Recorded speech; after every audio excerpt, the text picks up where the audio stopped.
Welcome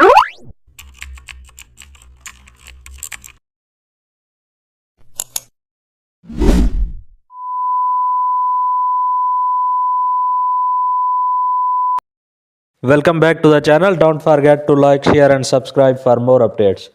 Today we are explore an amazing topic of Photoshop, how to create custom shape social media header for business.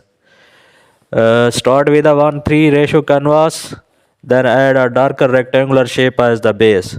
Insert a diagonal bar shape for modern corporate styling. Duplicate and resize to create a layered ribbon effect. Now add a circular frame for the profit image placeholder. Insert thin line shape for separating content zones. Then add a rectangular highlight for your company tagline. Place a polygon shape. Add low opacity behind text for depth. Add minimal icon shape for location, phone, and website. Keep spacing consistent for professionalism.